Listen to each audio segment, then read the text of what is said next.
And good Sunday evening, everybody. This is your boy Cruz, the Beast from the East, and you're tuned in to a special broadcast of Cruz Inc. Radio 102.8 TV live stream. It is currently 76 degrees here in the Cap City, and we're expecting a low tonight of 53. Hope that you guys have had a wonderful weekend so far. It was just absolutely beautiful up until about maybe 5 o'clock yesterday when the storms came in, and so we're just enjoying the weather here in the Cap City. It is going to be a wonderful Monday starting off. You can expect again more of the springtime atmosphere. Again, this is a special broadcast, and we're delighted to have back with us again for just another insightful evening plan. Sheriff Irving, how you doing this evening? I'm doing pretty good. How are you all? That's fine. Just like to welcome you back again to Cruz Inc. Radio 102.8 live stream TV.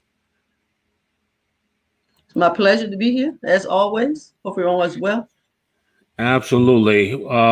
First of all, Sheriff, it is hard to believe that we're coming up on 2 years in the office, and kind of give us a summary of what it's been like the last going on 2 years now. Well, actually, it's 3.5 years, and it's election time. So Oh it's a man, re-election coming up in June. So time is really flying. We've been really working hard to make sure that we stay engaged in what's going on in our community, as well as to make sure that we're providing tools to our residents to ensure that they're home ready, work ready, and community ready. So we're trying to make sure that they're prepared. We've done a lot with our programming. We got hit this last 13 months with COVID. So we've tried to work around that to ensure that individuals are still being able to participate in vocational programming, as well as be able to attend court, and so that they can get out when their time is to get out, or try to get out as early as they possibly can. I want to go back to, because you guys have been doing a lot of community events. In fact, we can go back to December when you all were very instrumental in helping us to take the caravan through the neighborhood with Mr. Peanut. And I thought we were still getting a lot of good comments on that. How was that for you to be involved in that particular event? I think that myself, along with the staff, we really enjoyed it. We always want to be a part of what the community does. It was an event for our young people. They had enough going on with schools, so just to give them something to participate in and to see other people and to be able to move around in the community, and we passed out things to them.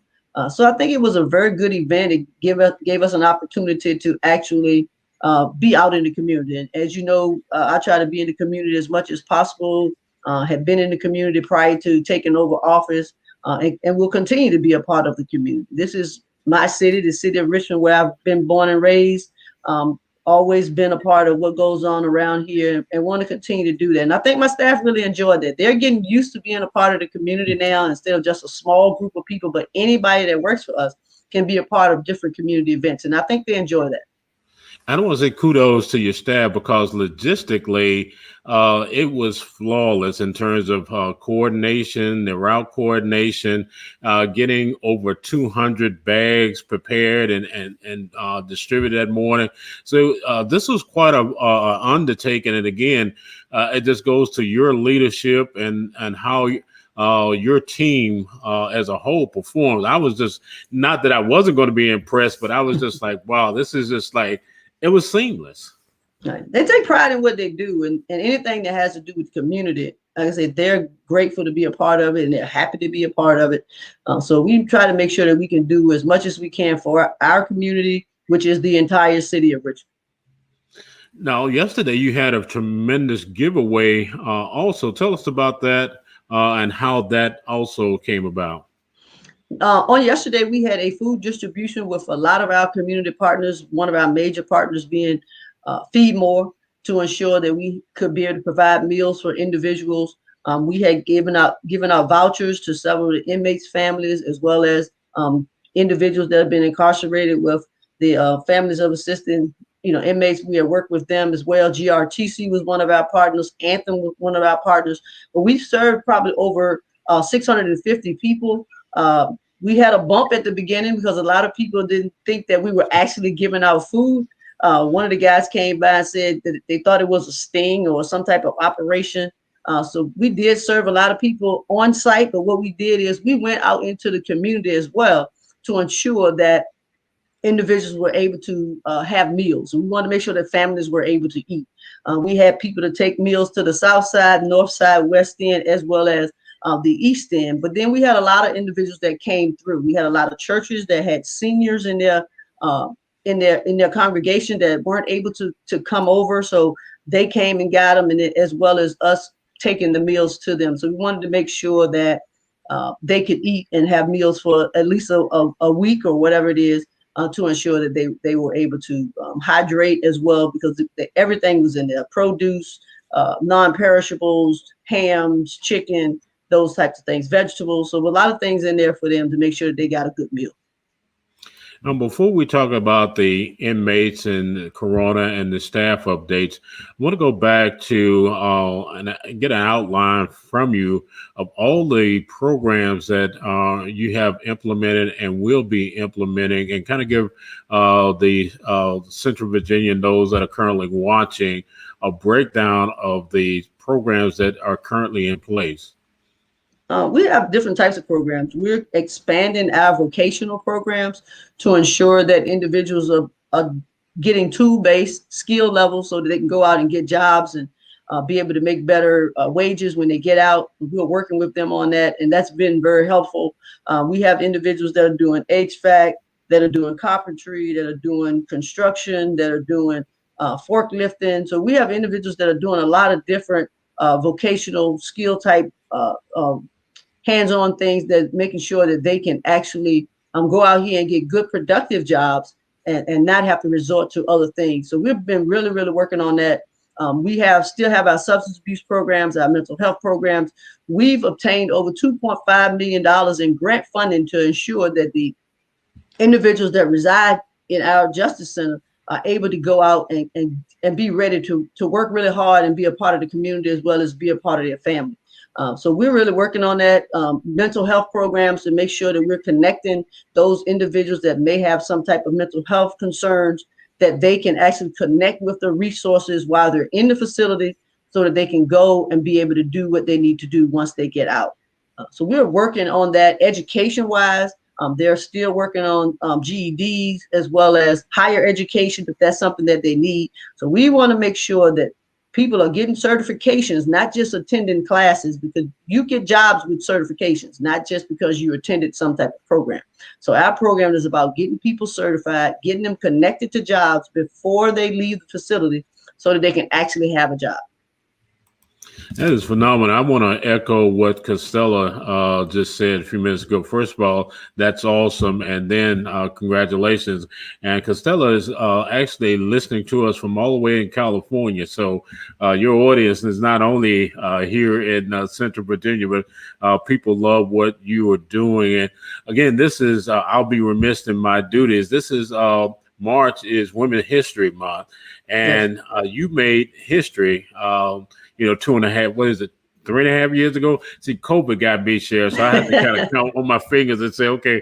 So, again, being a part of history, what does that do for you in terms of this phenomenal things that you're doing as the first female sheriff for the city of Richmond? Well, actually, Sheriff Michelle Mitchell was the first female sheriff here in the city of Richmond.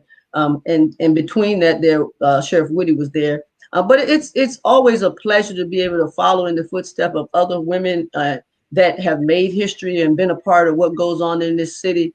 Just to been able to beat the incumbent and enhance our programming here at the Justice Center for the residents, and be a part of what goes on in the city of Richmond. Again, as I say, I've grown up in this city and I've watched this city go through so much, and just want to make sure that individuals that grown up also in this area and live where I live and come from the neighborhoods that I come from, that they're placed in a position where they actually have opportunities for an opportunity. Because it's one thing to have an opportunity there, but if you don't have the opportunity to reach and gain that opportunity, then you're not going to be successful. So we want to make sure that they can succeed by giving them what it is. And if that's a part of history, then I'm proud to be a part of that. And hopefully I can encourage some other young female or young person, period, or someone else from a housing community, or someone else from the city, or someone else from the public school, or someone else just from the neighborhood, to say that if she can do it, why can't I do it? And that's the life that I've always led, to say, if somebody else can do it, I want to be able to do it, and I want to be able to do it even better,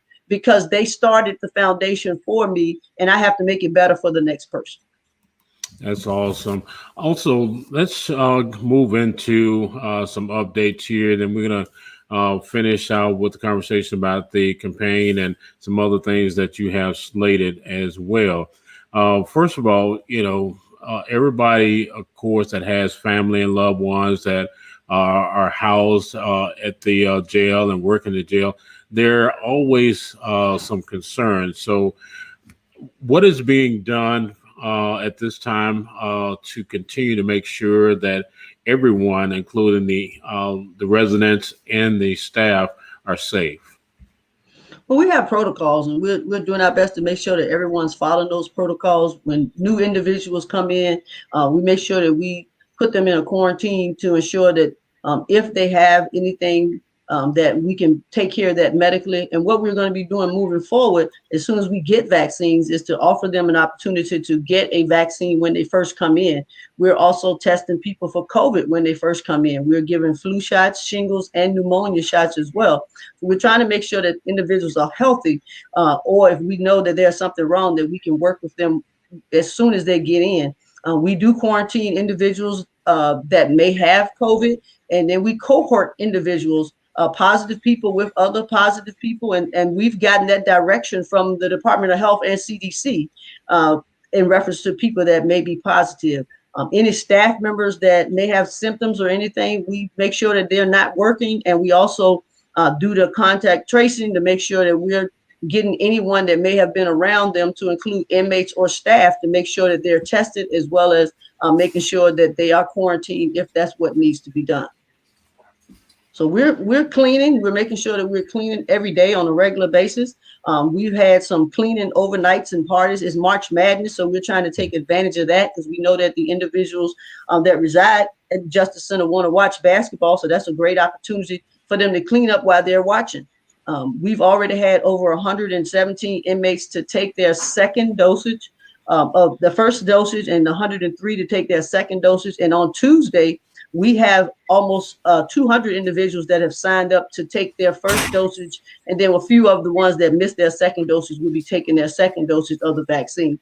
So hopefully we're trying to get healthier here at the Justice Center to make sure that people are well. Here's the big question, Sheriff. At this time, what is the status? Do you have any inmates or any staff members that are currently COVID positive or suffering from COVID-19? Right now, we have no staff or inmates that are COVID positive. We work really hard, and actually the residents, inmates have also worked really, really hard. I try to make sure that when we do our weekly broadcast, that we ask the family members to remind the residents to wear their mask, wash their hands, and stay as socially distanced as they possibly can, and just practice good hygiene to ensure that they're clean, and making sure that they're clean. So making sure that they practice good cleanup skills. So making sure that they're cleaning behind themselves, and they're encouraging each other to clean. So we have no cases right now, and we're blessed at that. Not saying that we have not had some cases in the past, but we're just like any other community that has been impacted by COVID. But we're trying really hard to make sure that we keep those numbers to the very minimum or at zero. And hopefully with the vaccines coming out, that will help. And we're the best we can do with that is to educate our staff, as well as educate the residents, inmates, to what the vaccine is about, as well as to educate them about COVID itself. Because a lot of them are fearful of taking the vaccine, but they're seeing that we're taking it. And the first time I took it with the residents to ensure that they knew that it was safe to take.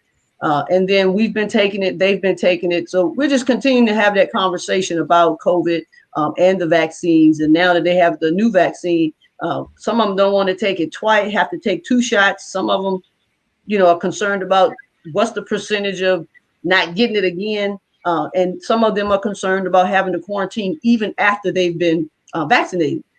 The thing is, we're in a community, so we have to make sure that by being in a congregate community that we take care of those steps while we're trying to prevent them from getting it, as well as trying to make sure that if they get it, that we put them in the right positions to be well. I want to piggyback on a couple of things here, Sheriff. And again, you guys are doing a phenomenal job with all that has to be done. Currently, if you can mention this on air, how many residents are currently at the Justice Center at this time, if you have that information? We have approximately 745 residents in the facility right now.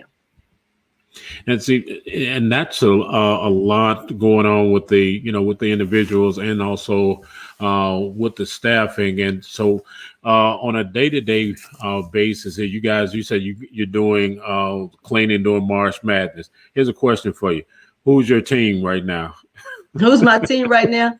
I'm just looking for some great basketball, and it has been some great basketball on both sides. On the men's side and as well as on the women's side. A lot of upsets going on and a lot of good play. So I'm just looking for good basketball because it's nothing like bad basketball, especially during this time. So we want to make sure that people are enjoying the March Madness. I'm just thankful that the young people had an opportunity to actually participate in it. And it's unfortunate that VCU didn't get that opportunity this year because of something that happened. And we wish all of them well, but we want to make sure that we take advantage of March Madness and make sure they clean. It's a different way to get them to clean, but we try to do everything we can to keep people cleaning every day, all day. We know that a lot of folks don't clean as well as they should, but we try to make sure we're going behind them as well. And we spent a lot of money on machines too, to make sure that we can clean out different areas to make sure that we can reduce the amount of germs that are in the building. Now, Sheriff, you've been used to, dealing with difficult situations and questions. Sometimes you all get some unwarranted publicity because we have bad characters, no matter where you are, whether you're out here in society, where you're at the jail. Are there some that just are reporting things to perhaps get an early release, in your opinion, and that's tainting all of the, I wouldn't say tainting the good work that you're doing, but it's causing some distractions sometimes? Well, people have to understand what early releases are. I, as the sheriff, cannot just release someone. If a person has been sentenced and they are part of the Department of Corrections, even though the Department of Corrections is saying we're going to do early releases, it depends on what your sentences may be, as well as what your charges may be, as to whether or not you'll be in a position to be released early. If the Department of Corrections sends us a release order, then we'll be more than happy to do that. And even those individuals that are pretrial, if you're not bondable and you have to be there until you go to court, not just for your arraignment, but if you have to go to your trial, if you're not able to be released, then that's a conversation that the Commonwealth Attorney and the Sheriff's Office has to have. But we just can't let people out. We also have to look at the victims of different crimes to ensure that we can put people in a position to be out, because the victims of crimes or their family members may not feel comfortable. So a lot of those factors go into play when the Commonwealth Attorney looks to see whether or not they can release individuals. We've been put in a situation sometimes where individuals can go on home incarceration, but still it depends on what their charges are, how much time they have, as to whether or not they can be in the community. And we still have to have a conversation with the prosecutor and the defense attorney to ensure that it's going to make everyone comfortable if that person goes back into the community, because we still want to make sure that the community is safe and that the community feels safe. As many people as we can put back in the community being productive, that's what we want to do, but we still have rules and regulations as well, instead of just saying we'll open the door and let folks out.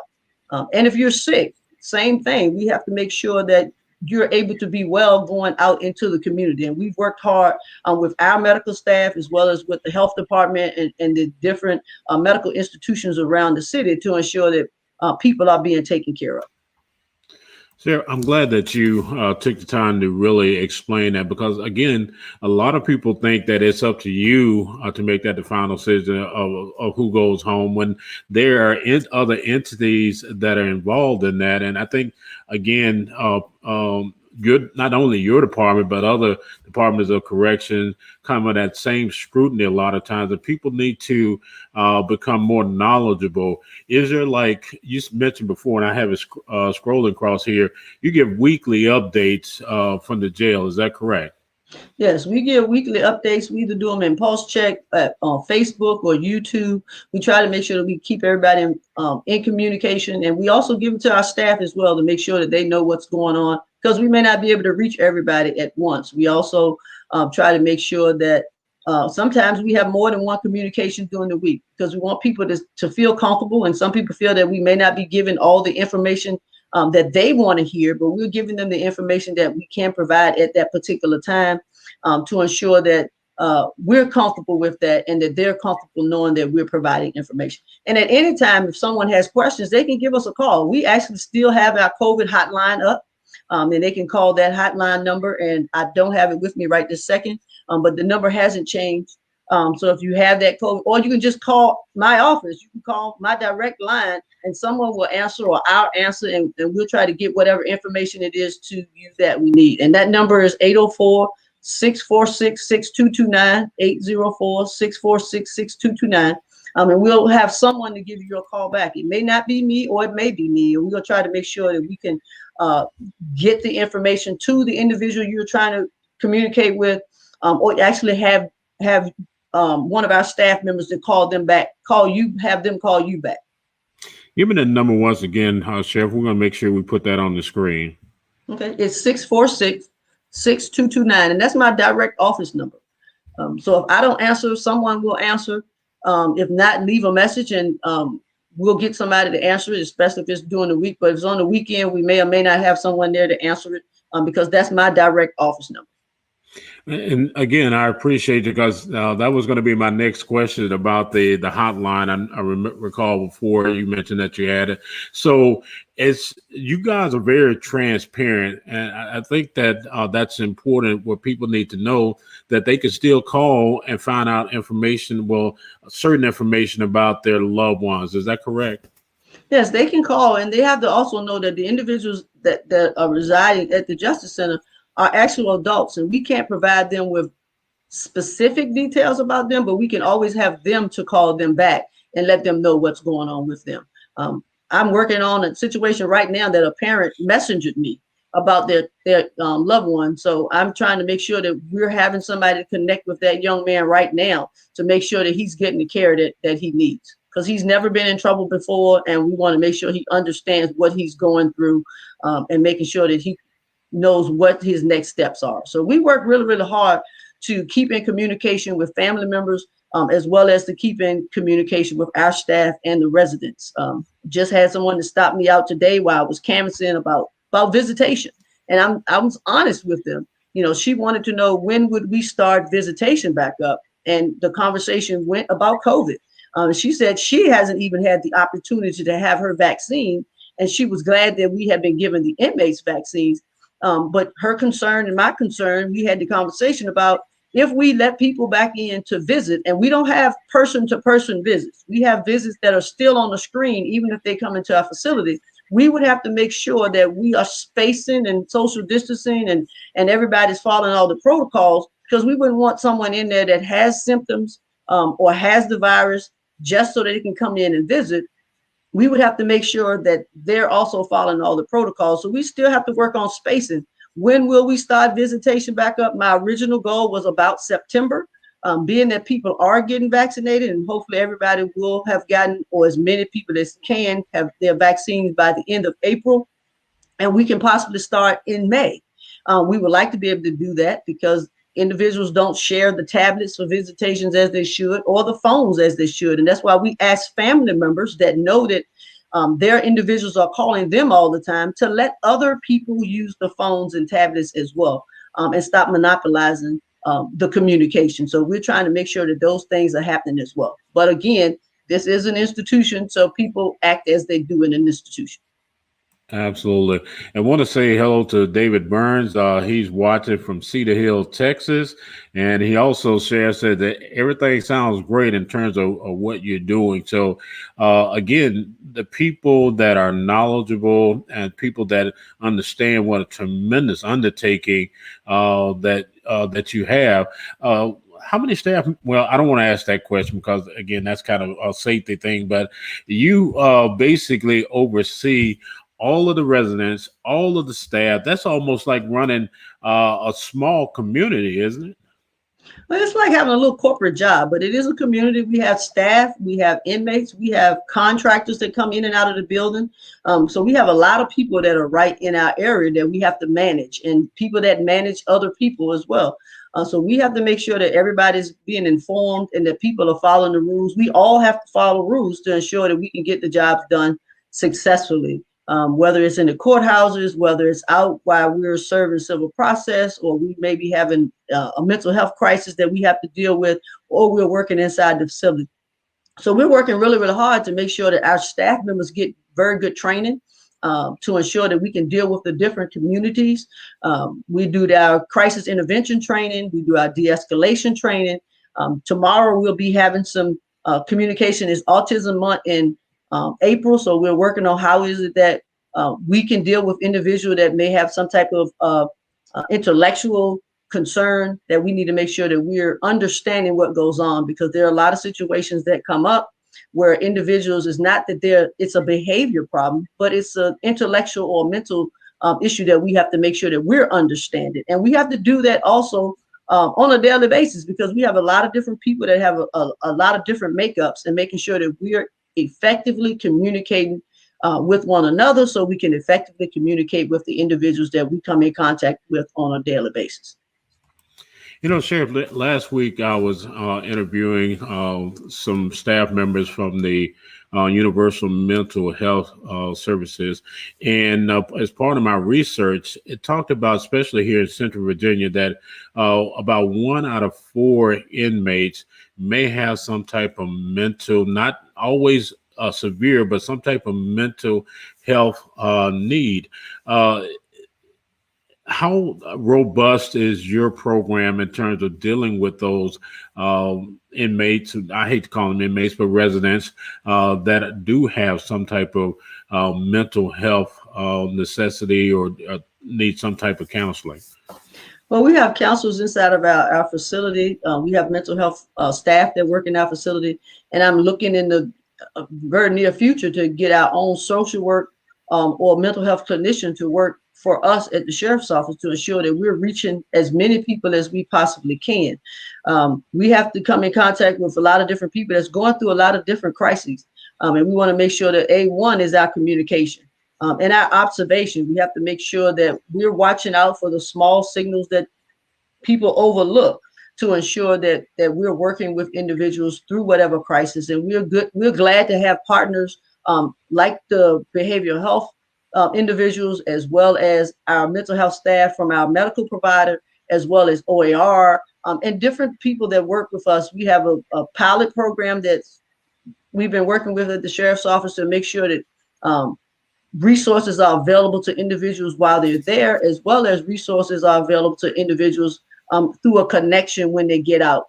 Because it's nothing like all the things that you can do for an individual while they're incarcerated, but then you leave them hanging when they walk out the door and they have no resources. So we have about 200 community partners that also help us in making sure that we can connect people to the resources that they need. But we're working on de-escalation. We're working on crisis intervention, which identifies different specialties or disabilities or mental health issues that an individual can have. So we're working really hard with people throughout the Tri-Cities area. We take training with the City of Richmond Police Department, as well as Chesterfield, and as well as Henrico, to make sure that we're doing things well. And we're building relationships with other mental health programs throughout the facility, throughout the city. So we've just made a new connection with a program that's going to help us continue to grow in those areas as well. So we need the community's patience as well as they would like us to have more patience. But we're trying our best to enhance our training to keep individuals safe and make sure that they're well. Now, Sheriff, most police departments across the country have to have passed certain certifications. Does that also go for like jails and sheriff's departments as well? Right. We also have certification, and that's why my goal is to get everyone trained in CIT, which is the crisis intervention training, which deals with mental health and specialties and disabilities. So it deals with that and de-escalation as well. We have our defensive tactics training, which is our emergency types of training. We have our first aid CPRs. We have all of those trainings as well. So we have to be certified to be able to deal with the different types of individuals that we come in contact with, as well as the different type of emergencies that may come up. So yes, we are certified. We have our basic training when individuals come in. Actually, we have a new orientation program for the first 2 weeks when you come in before you become assigned to a staff or to a schedule. You go to a 2-week training to be orientated, and then you are placed with a field training officer that will train you until you go to the academy and get your certifications. That's awesome, Sheriff. And also, I know that you're working with to put together something for our local schools in terms of giving perhaps juniors and seniors an opportunity to come in and work with you and get some hands-on experiences. How far along you think that program will be on the way for you all in terms of internships for students in our area? We have college interns now. We don't have any interns at the high school level because of the type of work that we do. We have several individuals from Virginia State now, and we're working on getting some other individuals. We will partner and intern any young person that is in our field to make sure that they learn the different aspects of what goes on at the sheriff's office. The sheriff's office is like a little business. We have finance, we have timekeeping, we have a lot of different jobs. We have media, we have public information, we have accounting, we have finance, we have all those things that happen, HR, we have recruitment. So we have a lot of different little jobs inside of our facility. So those young people from from colleges that come in, we have people that come from Briggs and Stratton, ECPI, as I said, Virginia State. We're working towards getting some other programs with Virginia Union. So to make sure that they can connect with us and learn, even if they're not going to work with us after they finish their internship, but making sure that the program is what the university wants, first of all. But we have to follow the guidelines of the university, and then put them in connection with some other job if that's the job that they want. So we do a lot of different things inside of the sheriff's office itself. And we want to make sure that they can learn some business things and go out and do things in the real world. So we're already doing that. And we enjoy working with our young people. They challenge us because they come in with fresh faces and new ideas. And they put us to the fire to make sure we're working hard, and we continue to work hard because they're energetic. So we have to make sure that we can keep up with them. Absolutely. Now, it's election time. Again, it's just amazing how time has flown. Talk about your campaign leading up to the primaries in June. Is that correct? Yes, the primary is June the 8th. However, early vote starts April the 24th. And I'm looking forward to returning as the sheriff here in the city of Richmond to continue the types of programs that we have, and to make sure that we can continue to build the individuals that are working, making better leaders as well as making better officers. We want to make sure that we can continue our great programs, making sure we make the residents home ready, work ready, and community ready. So we're working really, really hard to get those things done and continue to work on great grant programs. We have funding now, as I said before, we have approximately $2.5 million in grant funding for recruitment, for inmate programs, for different things that we want to make sure we can make the sheriff's office better, because we want to represent the city of Richmond as best as we possibly can, nationally and internationally. But we want to make sure that we're growing people, whether it's an officer or whether it's a resident. So we want to make sure that we are continuing to grow people. So we really want to continue to do that. We want to increase our security measures that we have. We're making sure that the building is safe, that we can, that our training is top notch. So we're continuing to work on those things, and we want to just continue to do what we've been building. We've had a lot of changes. We've done a lot for our staff. We've equipped our staff with equipment, as well as uniforms. Our pay, we've ensured that they have gotten raises throughout the last 3 years. We make sure they've gotten raises and their salaries are more competitive. And do we have challenges sometimes with that? Yes, we do. But we want to make sure that we can compete with other agencies. As I heard Henrico said, they don't want anybody to make more money than them, and they're going to work hard to make sure they can do that. But we're trying to also be in that same number to make sure our staff knows that we care about them and we want them to be able to live a good life outside of what it is they're doing at work. But we want to make sure that they're also trained, and we have to make sure that we're doing that. So we're trying to continue to be better. Richmond deserves excellence, and they deserve a good leader. They deserve a leader that's a part of what's going on. And I try to lead by example. I can work beside them, and that's great for them. And they ask a lot of good questions. Am I tough on them? Absolutely. We are all to be held accountable. The city of Richmond holds us accountable every day, and we have to make sure that we're doing the job that the city of Richmond and the citizens of the city has put towards us. And we want to make sure that we're doing that. That's awesome, Sheriff. You know, one of the things that, again, you are a no-nonsense, very by the book, Sheriff. And as you said, not only do you hold your team accountable, but you also hold yourself accountable, and you're very transparent for that. And we really appreciate that.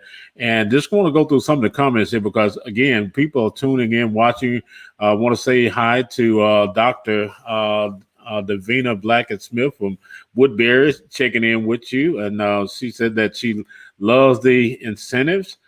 This is somebody you're going to know. Felicia Hansley says the best sheriff a city could vote for. Thank you. Again, just the love that you have, even though for this city is incredible. We want to say personally, thank you for allowing us to be a part of that communications effort, letting grassroots media be involved, because a lot of times, you know, as you know, only the big media outlets get a chance to come in, and you're very open with a lot of agencies. Is that something that, again, will, as long as your sheriff, will continue? Yes, we want to make sure that we are open, that we are welcoming. I see a lot of people on your feed that's from different areas, and that's because we work on building relationships. When I first came in, it was like the sheriff's office was on an island all by itself. So we've really worked hard to build relationships with the community, as well as to deal relationship with other governmental agencies, to ensure that we can work together to be able to provide the appropriate services to the individuals that live within the Justice Center, as well as the individuals that work there or the citizens that we may come in contact with. So we want to make sure that we keep an open door. Staff can come and talk to me at any time. If you have a problem, have a solution, don't just have a complaint. The citizens can come and talk to us as well. We want to make sure that we're open so that we can grow. And that's how we build relationships with other people, is to make sure that we keep a line of communication open. So we stay in the community. We like working and being in the community, but we know that we also have a job to do within the facilities that we are managing and overseeing. So we want to make sure that we can continue to do that. But we talk to all media. You know, some media is taking advantage of the situation and call on a regular basis, or want us to do an article on a regular basis.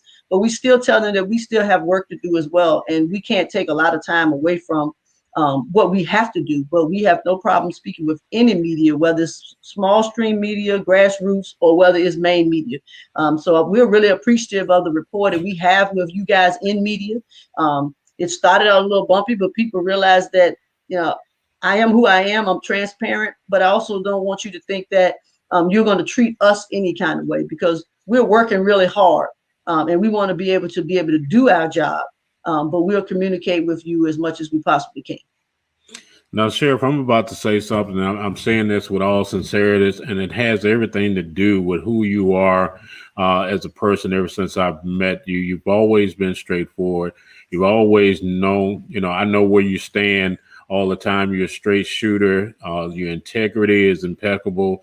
So I want to say right now that Cruz Inc. Media publicly and officially endorse you for re-election for the sheriff for the city of Richmond. And we think that you're doing a tremendous job and want to continue to see you in that position to do more and more, because we know it's more opportunities that are out there. I appreciate it, and I'm sure that we're going to continue to work hard. We just thank you for your support. Ask us any questions, come to us anytime, but we want to make sure that we're doing the right things for the right reason and not just to be doing things. So we're going to continue to work hard, harder than we've ever worked before. And we're knowing that success is at the end of the rainbow, and success is not just an election. Success is the individuals that we send back home. That's where our successes can be measured. We start our reentry at the door when they come in from the back, and our success is shown by once they go back into the community to make sure that we're doing the things that we're supposed to be doing, and we're putting them in a position to be successful. And we're working hard to make sure that we can build relationships with the community and with other agencies to ensure that we can continue to work hard. So we want to make sure that I say thank you here publicly for your endorsement of Irving for sheriff, and for me, and the things that we as an agency are trying to do, because our office is working really hard. It may not seem like that to everyone every day, but our staff's doing a great job, and I appreciate them as well. So we have vacancies, yes, we do, and we want people to come and be a part of our team. Well, I will say this, and I'm going to give you closing words. Even Jesus had critics, so none of us are perfect. And it just goes to show that when you're doing something, people are going to talk about you. And when you're not doing something, they're going to talk about you. So, again, thank you for always keeping that same professional demeanor. No matter if they turn the temperature up, you're still, from everything I've seen about you, have always been the same. And thank you again for that. I want to give you the closing thoughts and closing words here, Sheriff. Well, I thank you for having me. I thank your audience for being interactive when we do come on. But I'm working hard to continue to be the sheriff here in the city of Richmond. And my team works really hard. So I would love the support of the citizens of the city of Richmond to continue to work in those efforts. And it's not just what you see on the outside of what you read. It's a lot that goes into being the sheriff for the city of Richmond. It's a lot to being a part of politics. It's a lot of things that we have to do to make sure that individuals are safe and they're well. And we work with our other partners and our providers inside of our facility to ensure that we can do great jobs and do good work. And as the sheriff of the city of Richmond moving forward, I can say that we're going to continue to work on our reentry. We're going to continue to work on our mental health, our substance abuse, our programming, and our training. Because are we perfect? No, we're not. No one's perfect. We make mistakes. Fortunately, they've been small mistakes for us in the last 3 years. And we don't look to have any large mistakes, but we're working hard to make sure that we save lives and keep lives moving forward, and making a determination that we do the right thing for the right reasons. And we don't have a problem being questioned about anything that it is that we do. I don't, because I will tell you something that you may not want to hear. But we're going to answer your questions, and we're going to work hard for the citizens of this city. And it's about making sure that people can grow and that people can be treated right and treated humanely, because that has not always happened inside the institution. And we want to make sure that we can do that at the Richmond City Justice Center and at the Richmond Sheriff's Office, to make sure that people are treated the way that everyone should be treated. And we work hard on that. And I thank you for your time. And I look forward to continuing to see people when I canvass, but I look forward to your vote on June the 8th, as well as any votes that may come out on early votes starting April the 24th. Vote Irving for sheriff, and I appreciate your vote, and I look forward to working with you all again for the next 4 years. All right, everybody. I also want to let you know that at the bottom of the screen is the YouTube page, YouTube channel for the City of Richmond Sheriff's Department. And also you can go out on Facebook. They have a group page there as well. And if you missed any of this episode, you can always go to our YouTube channel, which is Cruz Inc. Radio 102.8 TV YouTube. It will also be on our Cruz Inc. Radio Facebook page and also on the Richmond VA Things to Do page. So we want to be a part of keeping you informed of what's going on. And again, Sheriff Irving, thank you for being here this evening. Hope that mom is fine till I said hello and everything. And we look forward to having you back in the course anytime that you have some information that you would like to get out to Central Virginia and beyond. Please feel free to let us know, and we will definitely accommodate you and the department. And want to say to all of those that are working for you, guys are doing a terrific job, and really appreciate each and every one of you. Thank you so very much, and thank you to your watchers and listeners. Thank you so much for your support. Well, we got somebody else that just chimed in and said, thanks for an amazing partnership with the Henrico County Sheriff's Office. All right. All right, Henrico. Now, to see, I didn't say we were going to go, but here's one thing people need to understand. Just like there are corporations that are competitive, there's some competition sometimes among the sheriff's department. Will there be when things kind of get back to a little bit of normal, will we see like some interaction, football games or basketball games or something like that between the departments here? We hope there will be, and we have an event actually coming up in April with our autism walk that we have other agencies that are going to participate to see what kind of funds we can raise for that. And that's competitive for us to see who can raise the most to ensure that we can help other individuals through their journeys of life. So we will continue to do that. We've bowled together. We've done some other things together. So we want to make sure that we keep being in the community together and working really, really hard together. So we welcome all challenges from all the other sheriff's offices and police departments. And we want to build those relationships. And those relationships may not have always been happy or well in the past, but in the last 3 years, I think we're growing and we need to continue to grow. It may not be the best every day, but we're all in this together. And we have to make sure that we're working well together and showing individuals that we can work well together. It's just a matter of effective communication and having fun. So we want to have fun, and we want to have fun out in our community because we are human and we are people as well. And we need to be seen as that. Absolutely. I want to say to our viewing audience, thank you for supporting Cruz Inc. Media and also Cruz Inc. Radio 102.8, because without you, we wouldn't be here. We wouldn't have these opportunities to talk to sheriffs and many other city officials that we've been honored to have on our program.